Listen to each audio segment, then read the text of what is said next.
I never expected you to be hoarding like that. After all, we're a married couple. There's no reason I shouldn't utilize our shared assets. It's even worse to hide it while looking down on me. My husband and mother-in-law continued to talk as they pleased, and I grew increasingly disgusted with them. Finally, I decided to confront them with reality. By the way, have you checked the name on the past book? I interjected, exasperated. My name is Lillian, and I'm turning 42 this year. I've been married for 17 years, and before that, I worked at a company. After getting married, I quit my job and started working part-time at a local supermarket. I met my husband, Easton, at work, and at the time, I thought he was an ordinary and kind man. That perception changed about 6 months into our marriage. One day while I was preparing dinner, my mother-in-law suddenly visited our house without any notice. My husband hadn't come home from work yet, and I thought there might be some urgent matters, so I let her in. As soon as she saw the living room, she let out a big sigh. "Lillian, you've been idly watching TV until this hour. My son Easton is still working hard, sweating at his job. Don't you feel sorry?" she scolded. Yes, I did have the TV on, but until a moment ago, I had been preparing dinner in the kitchen. You might say I'm lazing around, but I finished my housework in the morning, and I just returned from shopping after my part-time job, I replied, irritated but trying to maintain composure. She ostentatiously snorted, went into the kitchen, and started finding fault with dinner. "Oh dear, is this all we have for dinner today? Poor Eon working so hard. I've planned for curry and salad today. The salad is in the fridge. How could you let Easton eat such a half-baked meal? I wonder what you've learned at home," she'd insulted, not just targeting me but also my parents. Finally, losing my patience, I asked a bit harshly, "Didn't you need something?" My mother-in-law opened her eyes wide in fox innocence. "Oh my, don't get so mad just because I looked at dinner. What do you need then?" I retorted, exasperated. "It's not what do you need. Don't you think you should offer something to your mother-in-law who was kindly visited? Excuse me, you're such an inconsiderate person," she chastised, settling heavily on the sofa to watch TV. I served her tea, but she complained about everything, including the taste, saying it was cheap. Back then, I was young and avoiding arguments with my husband's mother, wondering if I should be considerate to her. However, taking advantage of the fact that neither my husband nor I said anything, my mother-in-law began to frequently visit our home, constantly complaining about my cleanliness, laziness, and lack of discipline. After being criticized at every turn, I was truly at my wit's end and decided to consult my husband about his mother. "Hey, could you ask your mom to reduce the number of times she comes to our house?" I pleaded. "Why is it that much of a bother when Mom comes over? You've seen it, haven't you? No matter how much I work on the house or cooking, your mom keeps complaining about me," I explained. "Well, that's because Mom wants you, Lillian, to work harder, so she gets tough. I'm doing my best, but as she comes over without notice, I struggle to prepare dinner properly. If it bothers you, speak up for yourself, but remember, Mom cares about us too." My husband remained indifferent. No matter how much effort I put into cleaning or cooking, my mother-in-law would nitpick, never once praising me. Once the vegetables my mother-in-law brought were clearly close to expiration, so I used them for dinner. She conspicuously scoffed at serving such withered vegetables to her son and herself. That moment, I realized she just wanted to bully me. Persistently criticized, I consulted my father-in-law. When I explained the difficulty of preparing meals for my mother-in-law and the problem of her frequent unannounced visits, he seemed unaware and politely apologized. "I thought she was going out to dinner with friends. I didn't realize she was bothering you, Lillian. I'm sorry," he said. "It's not something for you to apologize for. I've been giving her money for meals, Assuming she was dining out, but she hasn't been taking it, I replied. Unfortunately, no. I'm really sorry. My father-in-law apologized repeatedly. He promised to speak sternly to my mother-in-law, and I thought that would be enough. But then I received a phone call filled with scathing remarks from my mother-in-law. "Hello, you're really uncall. Paddling to my husband like that, I've been going out of my way to check on you, and I didn't expect you to repay my kindness with such ingratitude." "That's not true. I'm not repaying kindness with ingratitude. You should be the one apologizing. It's audacious to claim your inconvenience. I'm educating you in areas where your upbringing was lacking. You should be grateful." My mother-in-law asserted, "I understand what you're saying, but it is inconvenient when you show up without notice. Shouldn't a mother need to make an appointment to visit her own son's house? My parents wouldn't do that," I countered. "How brazen you are as a daughter-in-law. You should adapt to the rules of your husband's family, no matter what," she retorted, growing increasingly heated until she was yelling so loud I couldn't understand her. And then she hung up. I suspected she called during my father-in-law's absence, so I hesitated to consult him again, fearing more of the same. Despite a slight decrease in frequency, my mother-in-law persisted in visiting our home. My husband, finding solace in complaining about work to her and receiving her sympathy, showed no signs of persuading her to stop the visits any time soon. Witnessing his attitude, my mother-in-law became even more cheerful, and they both began to blame me. "Lillian, you don't show enough respect to Mom," my husband chimed in. "That's right. Tell her more." "I'm only getting a small allowance, even though I'm the one earning the money," my mother-in-law complained. They continued to eat the meals I prepared while complaining about them, chatting and laughing in a living room I had just cleaned. When washing the dishes, my husband would demand, "At least prepare the bath," expecting me to get everything ready from bath towels to his pajamas. My mother-in-law didn't reprimand him, but instead sided with him, saying, "Poor thing, having such an inconsiderate wife." I consulted with my father-in-law again, receiving yet another profuse apology, but I was exhausted with the fact that my mother-in-law's actions remained unchanged. Days passed in the same manner until one day I noticed that a necklace handed down to me by my own mother was missing. When I asked my husband, he claimed he didn't know and coldly dismissed me with, "You probably lost it due to your own carelessness. It was supposed to be in my drawer." The truth came out when my mother-in-law visited our home again during dinner time. Mother-in-law, that necklace," I started, but she interrupted me. "Oh dear, it's quite disgraceful to desire something someone else is wearing," she retorted, wearing the very necklace I had lost. It had a unique, unusual design with a peculiar ornament unmistakable to me. "When you accuse me of stealing from you, it not only reveals your upbringing, but also labels me a criminal," she added with a triumphant smile. Provoked beyond restraint, I reached for her necklace. My mother-in-law purposefully screamed, and just then my husband, who had returned home earlier than usual, opened the front door. Seeing me, he pushed me hard, causing me to crash into the wall and crouch down in pain. He then turned to me, accusing, just like Mom said, "You've been bullying her while I'm not here, haven't you?" "That's right, Easton.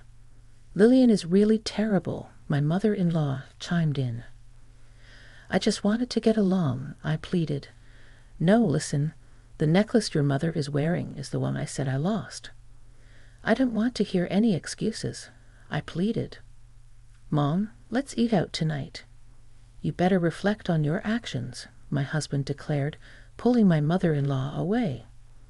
"Such a sweet boy Easton really is a good son," she praised, leaving with my husband. The shock of not being able to retrieve my necklace, along with the anger towards my husband for siding with my mother-in-law without even listening to me, made my pent-up frustrations explode that same day. I decided to take revenge once again.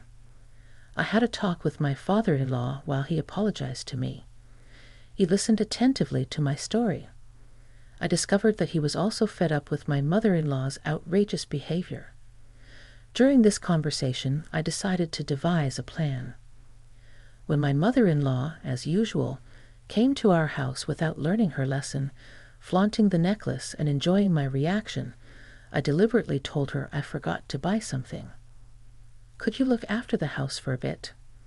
Normally she would have retorted with something scathing, but this time she smiled sweetly and agreed, saying, "Of course, why don't you take your time?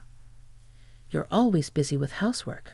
"Thank you." Leaving my mother-in-law at home, I went out alone to the supermarket parking lot, holding my pounding heart, testing the malice of those close to me. If I could get definitive evidence, I could take my revenge.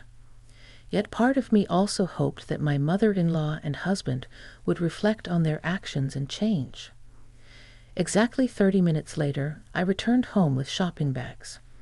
What greeted me was my mother-in-law in the living room, messily eating dinner with my husband. "Oh, you were late, so we started without you." "Today's dinner was more plain than usual," my husband remarked. "Don't be sorry for Mom, but I asked mother-in-law to watch the house because I forgot to buy something," I interjected. "No more excuses. Be careful next time," my husband retorted, acting even more arrogant because of my mother-in-law's presence. I couldn't help but sigh. Looking at the pot with only bits of vegetables left, I felt more disgusted than angry at my husband, who didn't even think to leave some food for me. I realized there was likely no future where these two would reflect on their actions. After cleaning up dinner, I checked what happened to the trap. As expected, it seemed like the trap had been set off. Seeing it, my husband smirked, mocking me, looking uglier than ever. His triumphant smile resembled my mother-in-law's when she showed off the necklace. I couldn't help but laugh, realizing that the day of revenge came sooner than I thought. On my husband's day off, both him and my mother-in-law called me to the living room. Seeing the two of them in high spirits, I sat across from them, pretending to know nothing. "Hey, why didn't you tell us?" "What are you talking about?" I feigned innocence. "If you had that much money, you could have told us. Now you can show filial pity to Mom too," my husband chided. "I don't understand what you're talking about," I replied, maintaining my composure. "Don't play dumb." "We're talking about your bank book," my mother-in-law interjected. "Oh," I managed to say without showing any signs of panic. They happily started laying out the estimate papers for a single-family house on the table. "Mom and Dad, you and me, we bought a new 2-family house," my husband announced. "But what do you mean? Why are you moving forward with this without me?" I questioned. "Lillian, you really do hate me, don't you? That's why you're saying you don't want to live together," my husband accused. "Hey, cut it out. You're being rude," my mother-in-law scolded him. "Who's being rude? It's far more disrespectful for you two to use my money without my permission," I retorted. "People with bad upbringing really have bad mouths," my mother-in-law snapped back. I struggled to suppress a laugh at the two of them, amazed at how terrible they truly were. I had become hardened, but my resolve to take revenge never wavered because it was these two who had melded me this way. "We found a perfect newly built property for sale, so we've already signed a contract. No matter what you say, it's too late now anyway. I didn't know you were saving up that much. Besides, we're married, so there's no reason for you to complain about using our shared property," my husband declared. "That's right. It's worse to hide it," my mother-in-law chimed in. By the way, did you check the name on the bank book?" I interrupted. The two of them froze at my words. Seeing that, I finally couldn't hold back and burst into laughter. They checked the name on the bank book and then looked at me with faces drained of blood. "What the hell is this? It's exactly what you're seeing. Why is it under our person's name?" my husband exclaimed. I never said it was my bank book, I stated plainly. So what does that mean? You stole Dad's bank book, you thief, my husband accused. Who's the thief? You went out of your way to pry open a locked drawer and took it, but you were hiding it so carefully, I accused back. Oh, so it's okay to steal things that your daughter-in-law treasures? I guess that's how you were raised, mother-in-law, I retorted. Don't talk back to Mom. You should watch your mouth, my husband interjected. Do you know why father-in-law gave this to me? I questioned. Why? What are you saying? My husband asked. I heard from father-in-law about the reason mother-in-law has been spending so much money lately. You two took a vacation while taking time off from work, didn't you? Well, that's it. It seems you told the company whatever you wanted as the reason for taking time off, like I had a fever, or went back to my parents' home, I revealed. I'd received a call from the department head, and he was speechless when I told him the truth. I continued. Finally realizing their predicament, the two exchanged troubled glances. But I had no intention of forgiving them over something like this. While we were silent, the door conveniently rang. When I went to the entrance and brought the visitor into the living room, the two let out a small scream. It was my mother-in-law who had come to our house unannounced. I contacted my father-in-law. Why are you here?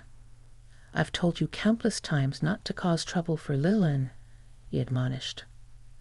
But there are no buts. When will you two start behaving properly? Dad, I interjected. She had your bank book, my husband blurted out. So what? Are you calling her she now? My father-in-law retorted. I didn't raise you to be so rude. You're old enough to know better. It's embarrassing to hear you calling Mom all the time.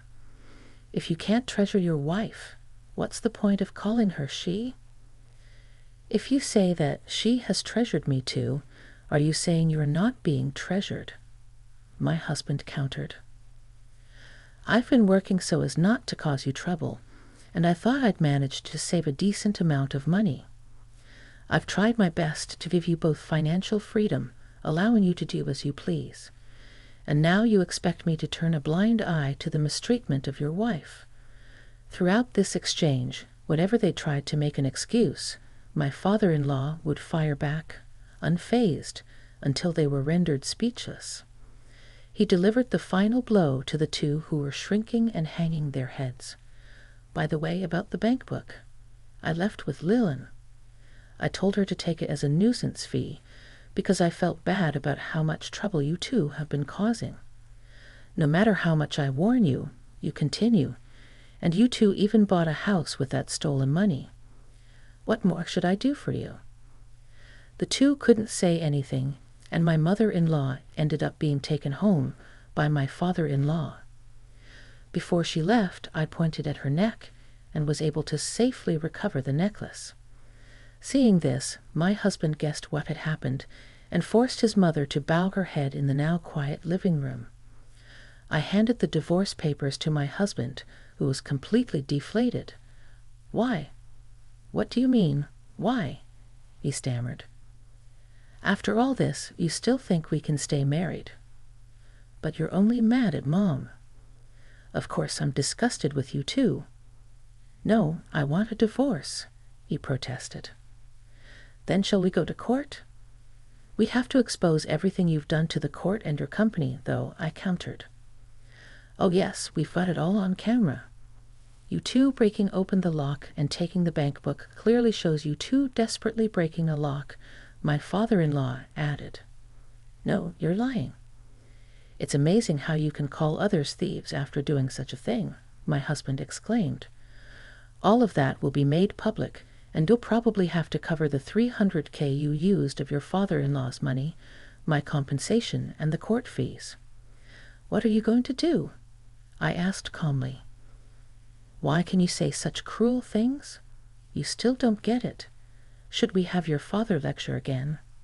my husband replied. I accepted the divorce papers from my dejected husband and finally became a free woman. As for the $300K I received from my father-in-law, I decided to accept it again as a nuisance and consolation fee for my ex-husband and ex-mother-in-law. Under my father-in-law's supervision, the two of them had to work tirelessly to repay him. A total of 60 million yen later, I received an email from my ex-husband to a free email address, seemingly asking for reconciliation, but I ignored and deleted it. Thanks to being freed from my source of stress, my health has improved, and I'm spending my time freely with the money I received from my father-in-law.